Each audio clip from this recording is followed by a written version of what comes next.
more than 500 kilometers west of the African continent, Cabo Verde, an archipelago country, is like straight-up pearls left in the Atlantic Ocean. The ambassador of Cabo Verde to China, Mrs. Tania Romualdo, has long regarded Beijing as her second hometown. The past 2020 is unusual due to the epidemic. The experience of this year has given Ambassador a deeper understanding of China. On the eve of Chinese New Year, a lot of volunteers, so I'm talking about doctors, nurses, other medical staff, policemen, firemen, you name it, they left their homes to go to Wuhan to help. And it was very touching because this is the eve of Chinese New Year. So this is a moment when usually families and friends come together to celebrate. And now they are saying goodbye.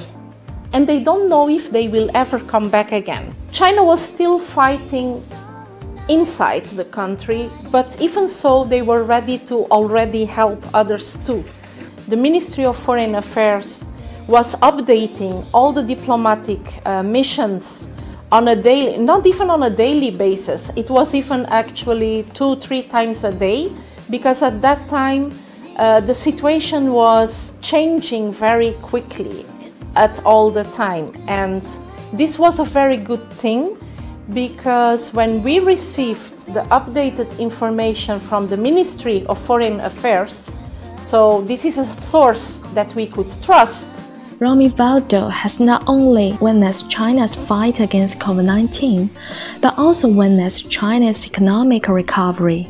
The results are amazing. I mean, even this year, which was a non-year, because, I mean, COVID happened and the result is there for everyone to see. Yeah. But even this year, there was growth and there were achievements. And we believe that China is doing a lot, I'm talking about internally, for the development and the improvement of living conditions of Chinese people. Just one example, the lifting out of poverty. It's hard to believe when you look at the numbers. And this is something where China has a lot of experience to share with the world. In Mrs. Ambassador's view, China has shared to the world not only the experience of poverty alleviation, but also the opportunities for development. The relations between China and Cape Verde are very good. The cooperation has been very, very important for our development. We do have some very iconic infrastructures in Cape Verde that are fruits of a good cooperation with China. The Palace of Government, the Palace of Parliament, the Presidential Palace was just a few years ago, about 4 or 5 years ago, renovated and amplified, also with Chinese cooperation. Our national stadium, which is the home of our Blue Sharks, our national football team, was also cooperation with China. Barragem do Poilão, which is the very first dam built in Cape Verde to retain the rainwater, which is very important for us because our climate is tropical dry and our rain is very irregular.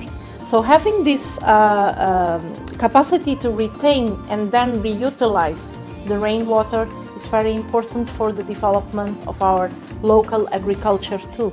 2021 marks the 45th anniversary of the establishment of the diplomatic ties between Cabo Verde and China. Based on the solid foundation of the bilateral relations, the ambassador expected to bring the people-to-people contact even closer. In 2015, the first Confucius Institute opened in Cape Verde. This was in December 2015. And since then, people really, especially young people, really want to learn Mandarin. 3 years ago, Mandarin was even introduced in high school as a third optional language. people on both sides don't know that much about each other.